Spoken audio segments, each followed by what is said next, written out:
So, kamusta po mga ka-Streetwise? Ako po si Takero Miyamoto at welcome po sa aking munting channel. So, mga kababayan,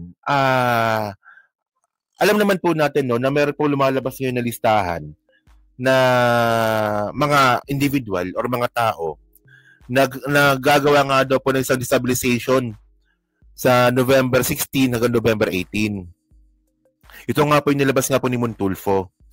Sana ba yung nilabas ni Montulfo? Ito yun may listahan yan dito Actually, na-content na natin yan Ito, yan. Ito yan, di ba? So, si Romeo Poquis, yung dating militar, si Orly De Leon, di ba? Si Benjamin Magalog for confirmation, si Johnny Macanas, yung mukhang bakalang general, si Gerald Bantag na kay Percy Lapid, no? Sila Chica, yung sangkot sa 125 million, no? La Chica na sangkot sa 125 million ni Sara Duterte. Puro mga DDS talaga itong mga to, no? Colonel Leonardo, nasangkot po sa Tokhang, o Colonel Meltran, di ba? Si Dado, na Kapitan Dado, na retarded captain, di ba? Di pa din ang Topacio. So, Big Rodriguez, mga DDS po ito Di ba? So, ngayon, ito po yung nilabas nga po na info na mga individual na gagawa nga raw po ng hindi maganda sa November 16. So, nandiyan din po yung pangalan ni Sara, ni Polong, tsaka ni Chavit Singson. Okay. So, ngayon, ang good news dito mga kababayan, no? Ito po ay sineryoso ng ating AFP. Okay. So, well, syempre, intelligence po yan, intel po yan. So, sabi dito, no? Palas, AFP probing Montulfo's claim of Nistab Plot versus Marcos. Actually, no, sa totoo lang po, ang nagkalat kasi nito mga kababayan, ito sinasabi ko naman na to Ang nagkalat po kasi nito, yung nag-leak po kasi nito, galing po sa kampo ng mga Duterte. Ngayon, hindi lang natin alam kung binu-bullshit ba tayo o totoo ito. Pero by the way, ang sabi ko nga sa inyo mga kababayan, no, nakakuha din po ko ng same info. Yan, Operation Bago on the Go na yan. At yung info po na yan, ang nagbigay din po sa akin, hindi pa po sumasablay. Malamang nakwento nyo na yan. Nakwento ko na sa inyo yan. Di ba? So, si General Pulburon. Kiko Barsaga, wala yung tanga yun, no? So, ngayon, imbestigahan ngayon dito ng AFP. So, the Armed Forces of the Philippines is looking into claims of an alleged destabilization plot against President Ferdinand Marcos Jr. that linked some his key critics, including Sara Duterte, to the supposed plot. This was how Malacanang responded to requests for comment on journalist Ramon Tulfo's social media post that alleged that Duterte, her brother, Davao City 1st District Paulo Duterte, and former Ilocos Sur Governor Chavit Singson were among the financiers of the destabilization attempt. Okay. So, well, mga kababayan, ang malupit kasi dito, no,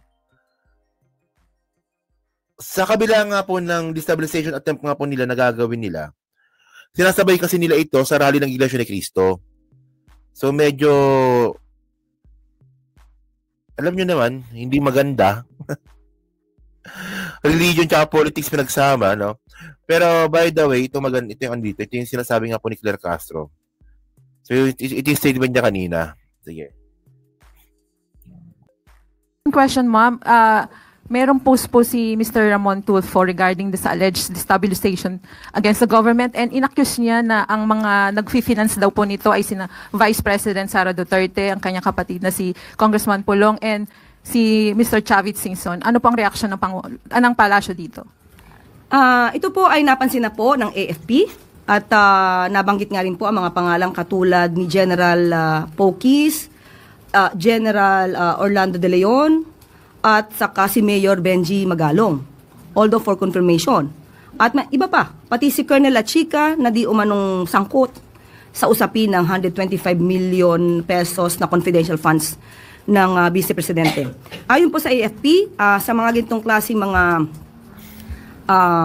sinasabi, although ito ay nasa social media, At sa kanila po, ito po ay ibinibigay na rin po sa kanilang intelligence community, iminomonitor, inaalam ang katotohanan. Hindi naman po ibig sabihin na nasabi sa social media ito ay agad na dapat paniwalaan. So kailangan po nilang i-validate at sa ngayon po ayon sa AFP, ito po ay pinamomonitor at binigay na po nila sa intelligence community nila. Sir, sa part ng... Alam niyo ang malaking tanong dito ngayon, no? Ito yung pinakamalaking tanong para sa akin, eh. Ngayong, kung totoo man ito, no? Ngayong nabisto na nga po itong plano ng mga grupo po na to para pabagsakin si PBBM, ang tanong dito, itutuloy pa ba nila? Itutuloy pa ba nila yung plano nila sa November 16? Eh, ang Iglesia ni Cristo, mga kababayan, tuloy na tuloy po yung mga rally. Kasi nga po, may marami po nag-message sa akin. May mga nag-message na po sa akin.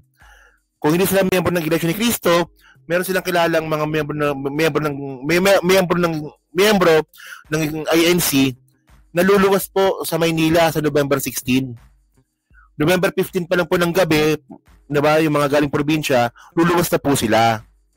So, syempre, may financier po talaga yun. Kasi in the first place, diba, syempre, magbabayad ng bus, magbabayad ng transpo, bayad ng pagkain, alam naman libre yun. O, may nag-ano talaga, may nag-sponsor talaga. So ngayon ang tanong nga natin ganun nga, itutuloy pa ba ng mga taong ito yung kanilang plano para magkaroon ng destabilization? So November 16. Di ba? Kahit nabistado na sila. Oh. Palasyo, ma'am, siniseryoso itong ganitong alleged report of destabilization? Thank you. Nasa intelligence community na po yan. Kung meron sila makikitang dapat na talagang pagtuunan ng pansin, ito naman po ay hindi tutulugan ng ating Pangulo. Salamat. Sunod na tanong mula kay Ivan Mayrina, GMA 7. So alam niyo nakakatawa kasi Ma'am, dito sa mga kaugnay na issue, hindi ho ngayon lang lumutang itong ilan sa mga pangalan. Nabanggit niyo po si Retired General Pokis na isa daw po sa mga lumapit kay AFP Chief Romeo Bronner na mag-withdraw ng support at suportahan yung mga kilos protesta. Umuusad na ho ba yung investigasyon tungkol sa mga aksyong ito ng mga retired generals and probably retired generals the rest of the people in the list? Kailangan po kasi talaga maimbestigahan ito at kasi maaari sabihin nila ito ay freedom of expression. Pero muli, titingnan natin kung ano ang hangganan at kailangan po talaga itong mapaimbestigahan kung ito po ay parte na po talaga ng destabilization. So sa ngayon po, wala pa tayo sa punto na pwede na nating sabihin merong nalalabag na batas itong mga taong ito na nasa listahan ni Mr. Tulfo? Wala pa po tayo masasabi kung sila ay may nilalabag na batas. Kailangan po maimbestigahan ito na mas malaliman.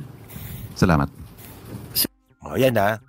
So, ngayon, tingnan nyo dahil lang po sa intel po na yan ni Montulfo, talagang imbestigahan ngayon siya ng AFP ngayon na, which is, naman, okay, tama naman, kasi may confidential fund kayo lang namang di nyo gamitin yun. Diba? May confidential fund kayo, gamitin ninyo. So, ngayon, mga kababayan, no, ang nakakatawa kasi dito, tingnan nyo ang nakakatawa kasi dito, lakayan natin sumagot pala si Pulong. Sumagot pala, sumagot pala. Doon pa sa aligasyon, di ba? Yung listahan nga po kanina, di ba? Pasabing listahan. Yung listahan kanina Ito po yung listahan na nilabas nga po ni Montulfo. Andyan po yung possible financiers. No?